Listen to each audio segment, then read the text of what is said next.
Good morning and welcome to the Gruber Morning Show. I am Mark Schaffner. And I'm Victor Vianes. Victor is standing in for Pete while Pete is vacationing in Germany and in Austria. Hi, guys. So, in fact, the picture that we've got in the background today is from the Tesla takeover in Flachau, Austria. This is one of the things that they posted to the TikTok feed, and it was about a 5 minute musical with light show, and Hmm. they did this to finish up the show. Nice. How exciting. Oh, you gotta watch it. It was pretty spectacular. Everyone likes lights. Oh yeah, and the seeing 200 somewhere between 250 and 300 cars with synchronized lights. Wow. That's something else to watch. It's a good 5 minute watch. Find it on TikTok on the Gruber Motors channel, and you'll really enjoy it. We'll start off with a couple of questions that we have already, or comments really. Good. Sammy Kamal is already here with us. Hey, Sammy. Together as one, Lucid. He says, "Lucid family, adding on, holding strong. Goonies never say die. Love you guys. Keep putting out the great content. We appreciate you very much." Thank you so much, Sammy. I appreciate Thank that. you. And then Nolver53 is back. It says good morning, and good morning, Good morning Nolver. to you. So the Tesla takeover. Here's We the show. wow. yes. Oh, wow. Look at that.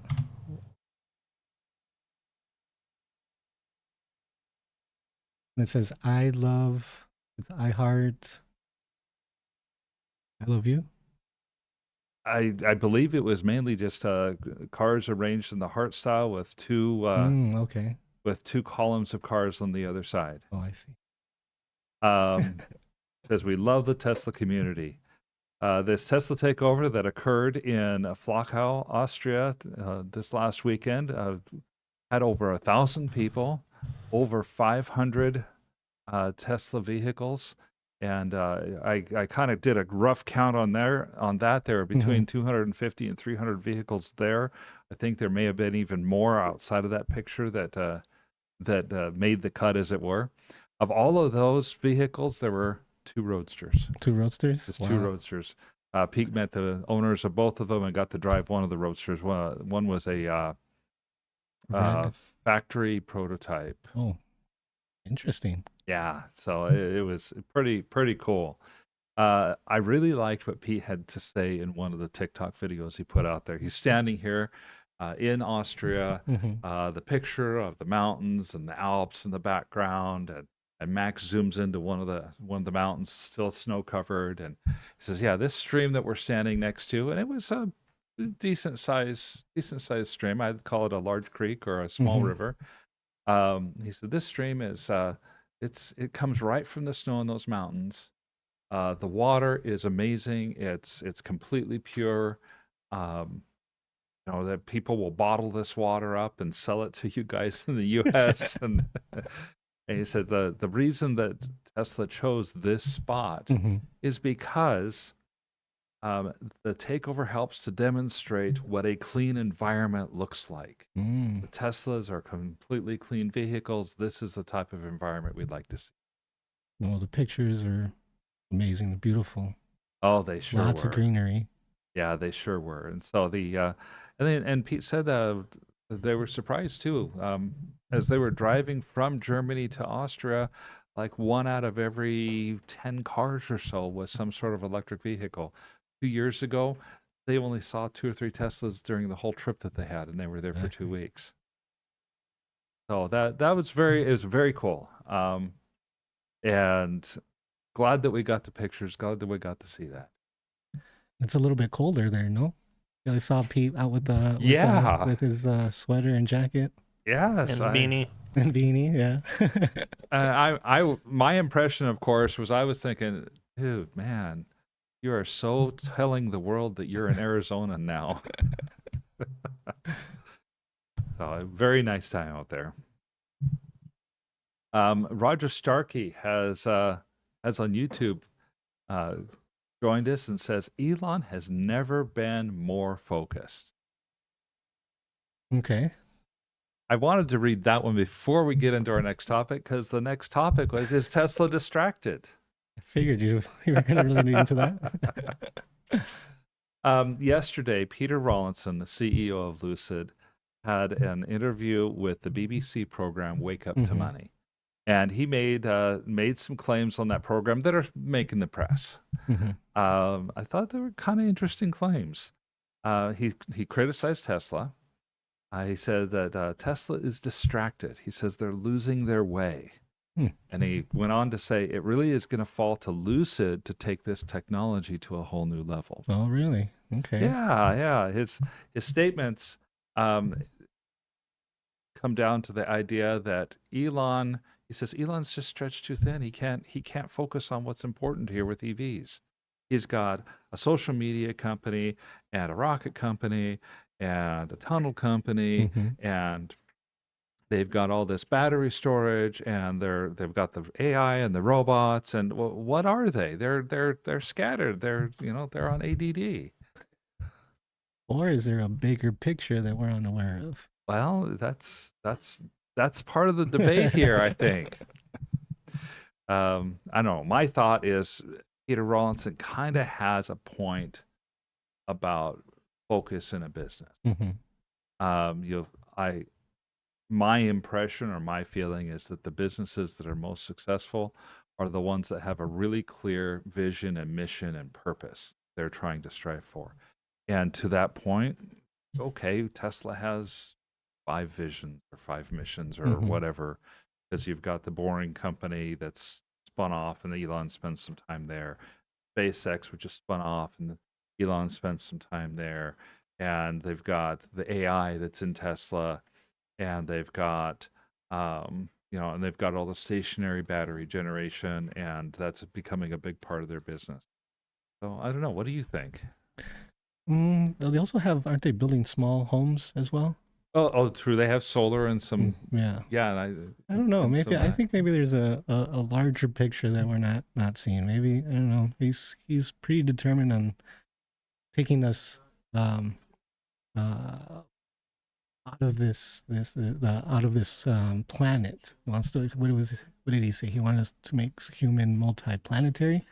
Yes, So he has talked about that. maybe he's using and refining all the tools that he needs to be able to make that a reality. You reminded me of one of the things that Elon said during his last large investor meeting, where he talked about Tesla's, their grand master plan. They had version 3 of that master plan come out, Mm-hmm. and they talked about how they're really trying to look to do whatever it takes to save the world, to make the Right. world greener and more environmentally friendly. And and he refuses to call uh, making automobiles the only way that you can make the planet more green and friendly. Right. So I could see the points either way. Um, a couple more things here. Wayne Levitt on YouTube has joined us. You want to read through that one? Scattered, Elon is so smart he only needs few minutes to make decisions on like any company. Yeah, and that's Super Booty on TikTok. He also said that Elon's the chief engineer of SpaceX. You need to let that sink in. Well, okay. So Elon is a rocket scientist, is what that says. He wears multiple hats. Boy, he does. He does. And it's Wayne Levitt on YouTube also said, "Hi, hey guys, thank you for the show." Of course, and thank you guys, everybody, for the comments. Please keep them coming. We'll try to keep on top of them. Another thing I wanted to mention, I know we're already into things here. Mm-hmm. This show is going to be a little more abbreviated than we usually do. Usually we run that 45 to 55 minutes. Top of the hour, we transition to Roadsters. Trying to keep our topics a little more focused this time over the next several weeks. This is not just with Pete being gone. This was kind of decided ahead of time. Mm-hmm. Nice. So, so is Tesla distracted? Is Lucid not distracted? How much of that do you think is just posturing? I think Lucid is trying to make a stance, and I have some Lucid shares, so I'm rooting for them. Well, I do, and I am. So yes, that's definitely true. There was a piece of that article that had come up just yesterday that I thought was really interesting and wanted to go further into. Um, Apparently, so we know Hyundai Motors, Hmm. South Korean. They have their premium brand that they spun off a couple years ago. It was called the Hyundai Genesis for a while. Now it's just Genesis. And the Genesis is going to put together an all electric, battery electric sports utility vehicle. Hmm. Um, and it's going to be called the GV90. It's due out sometime around the end of 2025. Lucid and Hyundai are set to announce a partnership for Interesting. this. Um, Apparently, Lucid's going to provide the electric motors for it. They're going to provide a lot of the drivetrain technology. Okay. So that was kind of just slid into this one article. I'm thinking, wow, okay, this is kind of cool. These two companies are in the Hmm. final stages of negotiations, so it's not a done deal yet. But they're just kind of working out the details of things like how much of the motor is going to cost, what all models will Hyundai use this in. Will it be just the EV90 or will it be other models, Hmm. electric models? And once the final details are settled, which is supposed to be imminent, both companies are expected to announce the partnership. That's good to hear. I hope it works out for them. I know in the past, Tesla was selling some of their components to Mercedes, to Toyota, the Toyota Hmm. RAV4, and some of their clients have reached out to us in the past saying, "Hey, I know my vehicle has Tesla components, and when I take it to the dealership, they redirect me to Tesla, and Tesla redirects me back to Toyota. How can you help?"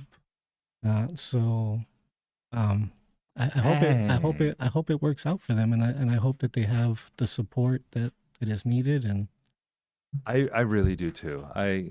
Lucid, they seem to be moving toward being a supplier of electric technology to other automakers. They have a Mhm. deal with Aston Martin, for example, Okay. that they signed last year. It's going to be worth $350 million over the course of about 5 years. Hmm. If they get this technology deal with Hyundai, now you're going to be fine. That's a little different level than an Aston Martin. Hyundai is Right. one of the big makers in the automotive world, and I think that's going to do cool things for Lucid stock. Should it get announced and should it be successful? I'm all for it. I'm definitely all for it, and it further strengthens the idea of Peter Rawlinson saying, "Hey, Lucid is going to be the electric Hmm. vehicle technology leader in the industry." Yeah, if they're selling their parts to some of the other top makers in the industry. Absolutely. The story goes, by the way, that the guys at Hyundai saw the Lucid, were so impressed with both the technology, how advanced it was, and how good a quality it was, Hmm. that they invited Lucid people over to South Korea, brought in a Lucid Air, took time to talk together, continued to be impressed with what they saw, and that from there they made the framework of the deal. Good. So that'd be pretty cool. It's really good. Nulver53 on YouTube comment for us. He says, "I understand why the Cybertruck cannot be painted like a traditional automobile." Then he asks, "What about a color coding process similar to what many firearms have that are made from stainless steel?" That's a good idea. Might add some unwanted weight. It might. I think that's I think that's actually a really cool idea. In looking up for stuff for this show today, Hmm. if you look online, you might find a highly polished stainless steel Mm, Cybertruck. saw that. That was cool. Until Yeah. you're behind it and you're blinded by the Yeah. reflection. Why not Yes. just wrap it to the color that you want? I mean, it feels like the wraps nowadays are coming down in prices. You can get almost anything done with it. Right. I would think cost wise, it would just be easier and cheaper just to do a wrap. Is he talking about powder coating when he's talking about the stainless steel stuff? It might be. Because Um, that can be kind of pricey as well. Powder coating stuff. good question, Cass. I'm not sure the answer for that one. Yeah, powder coating would most likely add weight and be more expensive. Vinyl is as was mentioned, that you can have multiple colors that can be removed and reapplied easily, where any type of coating or powder coating would have to strip the metal down. I would think that a PPF coating would actually be easier on a Cybertruck than on most other vehicles because Nice it's flat panels. because it's all flat and angles and yes. Yeah. We did when we had that light blue Cybertruck in. Did we Mhm. ask about that with the guy that had that because he had his wrapped? No, well, I don't think we asked. Yeah, he said it was lagoon blue, and he said they did it pretty quick. But yeah, that was Dr. J. Larson. Thank you, Jesse. Yeah, I didn't remember who that was. It's a cool look, and I've seen a few other wrapped ones. Mhm. In fact, I see more wrapped Cybertrucks here in Arizona than I have seen of the straight stainless. Now, will Tesla put out more models in a stainless steel look and not have to worry about paint or the paint process moving forward? Good question. Give the customer the ability to customize if needed. Good question. I don't know. I don't know. I think they have switched over now on the Model 3 and the Model Y to that kind of gunmetal stealth silver, I think they call it, is their now default color. Oh, wow. Yeah. Well, and Nulver 53 is chiming in as well. Because it's like a ceramic coating. Not sure what the exact term is. Maybe it's like a Cerakote, maybe. Okay. So thank you, Nulver. So it's intriguing. It's an intriguing idea. Any kind of ceramic coating or extra coating. Now, ceramic coating could be a wipe-on coating that would last for a couple years. You have got the clear ceramic that you can put on a paint job, and it's supposed to help harden the paint. I don't know if that would work on something that's untreated like the stainless steel is, though. It works on firearms that are steel, so I can't think that it wouldn't. Also, the process, because are these panels attached to plastic pieces, or are they? Yeah, I don't know. You'd have to remove the panels to properly get painted. So, Exploration says on YouTube, he says, the wraps are just garbage. They only last a few years. For now, it's gotten a lot better though, as far as like the technology that they use for wraps. And I only know this because I wanted to wrap my bike, and I was looking into it and how to do it, and like which ones are good and which ones are not good. How's that different than PPF? A wrap? PPF is paint protection film, so PPF is slightly thicker than vinyl. I see. Okay. PPF is usually in a clear or it lasts a little longer translucent. too, probably. I would imagine. I looked at having one of my cars wrapped. We got that new Volvo about a year and a half ago now, and when I saw the price and how long it lasts, I almost immediately said, "No, not for me." Why would I pay $4,500 to get my car wrapped for something that, if I don't take it off in 7 or 8 years and spend another $4,500 to get it redone, I'm going to really mess up the underlying paint job. I think I'd rather put some sort of a ceramic coating on top of it, spend $100 for a good ceramic coat, and the paint will look like new for years anyway. Yeah, and then it's just a couple $100 to reapply in like every 2 years. Yeah. Unfortunately, it's we have a lot of heat here, so it doesn't really work out for us in our area. Definitely. We have a couple comments. If you wanted to scroll the screen down a little bit, I don't. Other down. Harbor Area Tech asked on YouTube, what happened to the shop videos? I don't think our videos have gone anywhere. No, I think they're still rolling. Yeah, we haven't removed any videos, so let us know which videos you're looking for. Yeah. I wonder if they're asking for more shop videos. Yeah, we haven't shot in the shop in a while. Maybe that's what Yeah. they're referring to. Well, I do know that I pulled a lot of reels from when you guys went to the EV show.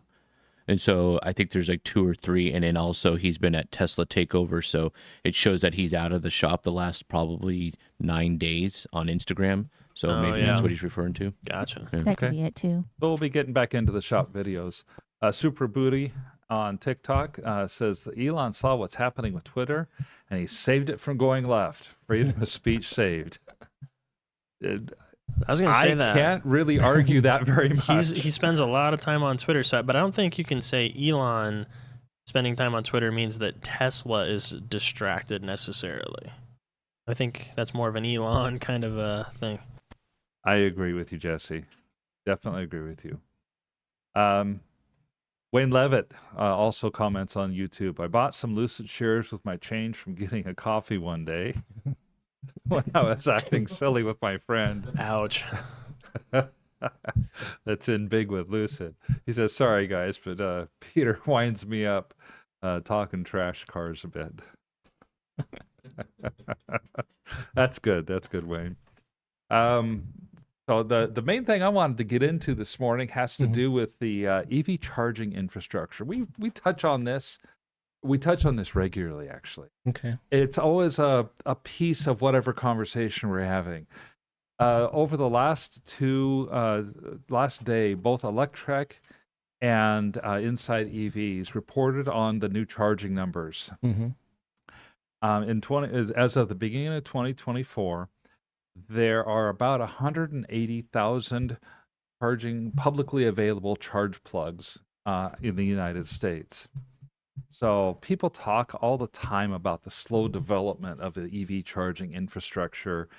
And I thought, okay, so we got this article that just dropped. The Department of Energy is talking about 180,000 plugs. What does that mean, really? What is it really true that we have no EV charging infrastructure? Is 180,000 a lot? Is it a very small amount? Right. I don't know. So here's what I did a little bit of a deep dive into this. The last time that gasoline or diesel fuel pumps were measured or counted, it's more of gas stations than it is individual pumps. There were an estimated 150,000 fuel stations operating in the United States. There are about 12 pumps per station. That equals about 1.8 million fuel pumps. Okay. So that's roughly 10 times what has been reported for EV infrastructure. However, that equates to roughly 1 pump for every 153 automobiles on the road today. Okay. Now, there are about 3.3 million EVs on the road today. Wow. Yeah, I was kind of impressed. Just 2 years ago, that number was 1.7 million. So as of the beginning of 24. And also, as of January 2024 now, we know that there are actually 183,000 publicly available charging ports. Now, that's about 1 port for every 18 cars. So not 1 for every 153, 1 for every 18. That right there tells me that we might not have the infrastructure problems that we thought we had. The largest number of public charging ports are the level 2 or destination ports. They run at 240 volts. They run anywhere from 6 to as many as 19 kilowatts an hour of charge. Typically, this is the one where you're going to go, you're going to plug your car in, and you're going to plan on your car being there for a few hours. Maybe as much as 10 hours. Right. Now, this is going to equate to, somewhere about 1 port for every 23 or 24 EVs, because there's 140,000 of these level 2 charge ports. And then the other 43,000 are DC fast charging ports. We call these supercharging ports or just fast charge ports. Tesla calls them superchargers. Everybody else just says DC fast charging.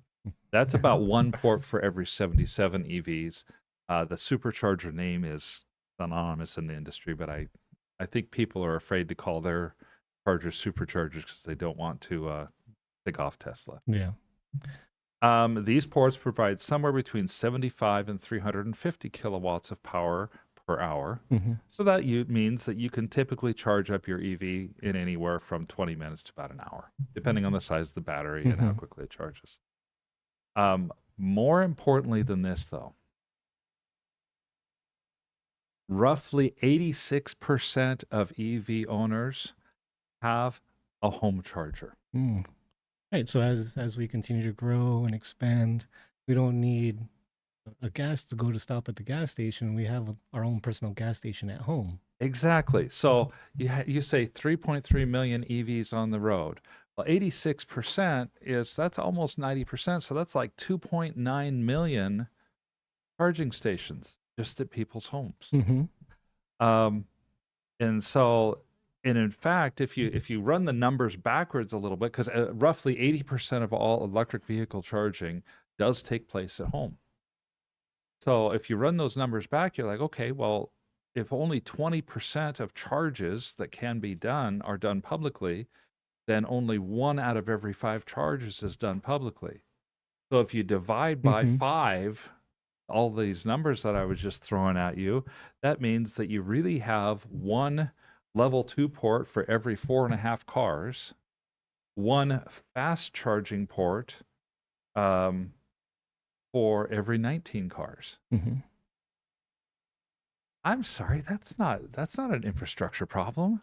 I see DC fast chargers, superchargers, Tesla superchargers being opened up everywhere I go. I was at Walmart the other day. They had a supercharger outside. I was able to supercharge. Yeah. Which is kind of nice because I have to limit my time inside of Walmart and I have to be back because of idle fees. It's the same at Best Buy.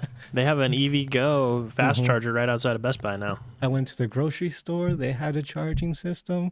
So it's becoming more available. Well, and you make a good point there. It's because there are not the environmental concerns. You know, with a gasoline or a fuel station, you have to have this. The large storage tanks are. It's quite the environmental process for those large storage tanks to be put in, and when the gas station ends up being taken down, that gas station has a significant environmental remediation. None of that happens. You can put charge ports in parking garages and grocery store lots and hotels and so on. It's super, super convenient. And easily able to relocate. Yeah. Because I've seen some superchargers here in the valley that have gone up and closed down and relocated to a better, more needed area. I've seen that as well. I've also seen a supercharger. Just recently saw a supercharger over in Gilbert, near where my son and his wife live. They were taking it down, but they weren't. I saw it, and sure enough, it's back. They upgraded the level of chargers. They only had the first gen superchargers. Now they've got the third gen superchargers over there. Very cool. And it didn't take nearly as long to do that as it would have taken to retrofit some sort of fuel station. In fact, speaking of fuel stations, I wanted to get to that too. In 2022, British Petroleum, BP, they told Reuters that fast electric vehicle chargers are on the cusp of becoming more profitable for service station owners than gasoline or diesel. The reason is that gasoline or diesel ends up with a net profit of somewhere between 3 and 7 cents a gallon. These fuel stations actually can't survive just on fuel sales. It doesn't matter if the price is up or down on the fuel. So $4 a gallon gas is the same as $1.80 a gallon gas when it comes to the gas station. They're making between 3 and 7 cents. Okay. And yet their costs are going up, their labor costs, their rents, so on and so forth. So what's in the store is what makes them the money, not what's out on the gas pump. What that means is that if you take 3 minutes to fill up the top half of your tank in your car and then you leave, you're not going to go into the store. Right. If you can get a DC fast charger to charge your EV in between 10 and 15 minutes, what are you going to do for that 10 or 15 minutes? Exactly. You're going to go into the store. The major petroleum sellers also have tracked the foot traffic in their stores, and the time that foot traffic stays in the store, it's typically between 10 and 15 minutes. Time for somebody to go, grab a snack, go to the bathroom, get a drink, check out. So they're marrying up the charge times with the amount of time that somebody might be in store, and trying to leverage that time to give people more options to do shopping and, of course, spend more money. Right. Yeah, when we travel to California, we stop, supercharge, and look for the nearest restaurant, store to kill some time. So now the question is Tesla going to get further distracted and then put up some type of convenience store lounges in these charging stations? Cigar lounge. Cigar lounge, Millie Way's restaurant. I think they're definitely testing out the concept. We've talked about it in California. So that'll be interesting to see. What I do know as well, though, the largest 4 petroleum makers, which is British Petroleum, Shell, Exxon, and Chevron, all of them have been investing in green energy for a number of decades. All of them are either looking at or are already actively putting EV charging stations and doing conversions. Good. In fact, Shell here in the United States has implemented its Shell Recharge program. Every Shell station is going to have at least one DC fast charger. All new Shell stations that are being built have multiple DC fast chargers. And right now, globally, they already have 55,000 charge ports installed, with the goal to have a network of 200,000 charge ports at Shell stations by 2030. Smart. It's where they're going, and what they're thinking is, of course, okay, you have 3.3 million EVs now. In another 5 years, you might have 33 million EVs, and that means there are going to be fewer gasoline-powered cars on the road, which means all of these stations that are struggling are going to be struggling even more. Right. So this is absolutely is happening already.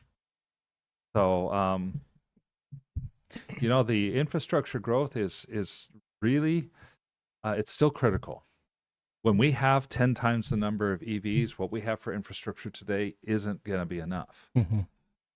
But I would contend that the infrastructure today is enough for what we have today, and the infrastructure is growing, changing at a rate that's going to be able to help support the needs of the EV industry in the future. You've got novel things too, like Tesla putting some of their gigapacks in with some of their superchargers so that they can capture solar, put it into the large battery systems, and then have people charge mainly off of solar. That's happening at one of the largest chargers in California. So we have a few more comments, and then then I think we'll wrap things up. Tesla Psalm 3 said, "This was amazing. The Tesla light show in Austria was just amazing." I agree. I saw most of that light show video, and that was just pretty incredible.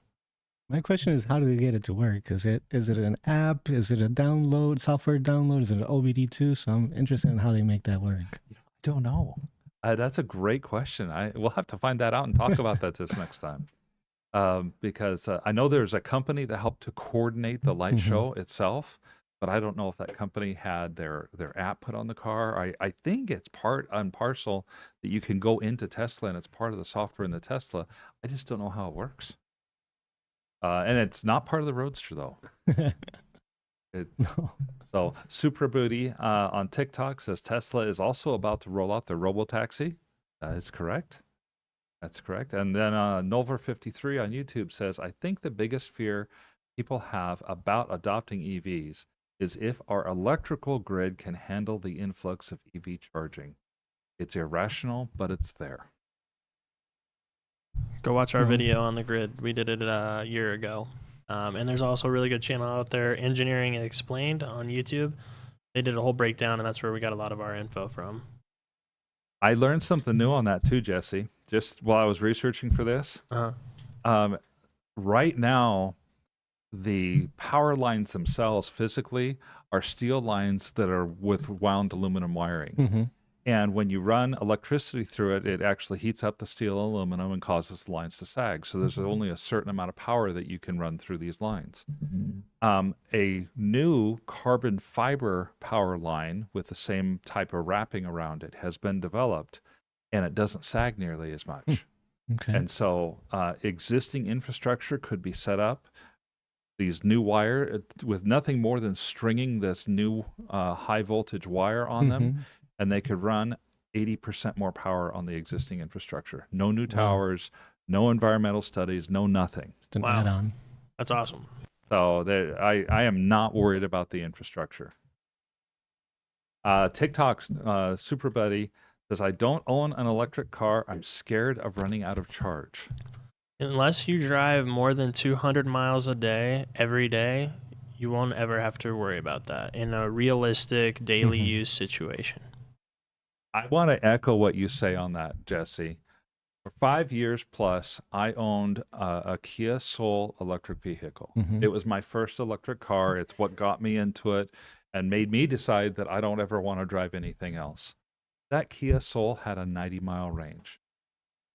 And I actually had to go through a couple of batteries because the first battery that I received, when I bought the car, it had a battery replacement done. The software was not optimized in the car yet. And so within 30,000 miles, I only had like 35 miles of range. Enough for this in-city use. I couldn't even get across town one way. And I was running out of range. That was not enough range for me. But we got in, we got the battery replaced under warranty, and the follow-up battery we had, when we traded that car in, we had put almost 60,000 miles on the battery. It was a 90-mile, advertised 90-mile range. It had gone from 90 up to almost 108 and was just settling back down to about 93 miles. We never had a problem with any of the commuting driving, any of the in-city driving, anything that we had to do. It was not a car we could take on long trips, but we knew that. Right. We had a car for our longer trips. We traded that in on a Volvo XC40 with about 240 miles of range. I've never had a problem driving the Volvo where I thought I was going to run out of charge. Now, we did with the Kia a couple of times. We were really close on the Kia. But on the Volvo, never did. And with the infrastructure the way it is now, I would drive that Volvo anywhere, anytime. I never have a fear of running out of charge anymore. I think it just takes time for you to get used to having to charge and the amount it takes and getting used to where the chargers are located. Yeah. Because I drove a Model S last year to California. It was my first time driving a Model S out of the city, out of the state. So yeah, I had some range anxiety for sure, but it took a little bit of planning, and I charged more than what I should have. I stopped 3 times on my way to California, but on the way back, I only charged twice because I knew where I needed to go, how much I needed, and no fear. So, the fear is real. It absolutely is. Yeah, I would say that the fear is largely irrational. It's not. It's the infrastructure that's out there is good enough to take care of things. You do have to change your behavior at least a little bit to make sure that when you go in for the night and you have an electric vehicle, you should have it plugged in so it can be charged in the morning. Right. That's the one main behavior change that you really need to think about. Keep it topped off rather than go full empty and then having to sit and wait for the charge. Exactly. That's the one thing you do is you just let you drive off the top half of your charge, knowing that if you ever need to get to the bottom half of your charge, no big deal. You can do it. Right. And so I encourage you, Super Buddy, and anyone, you don't have to be afraid. Plus, the car ranges have gone up tremendously.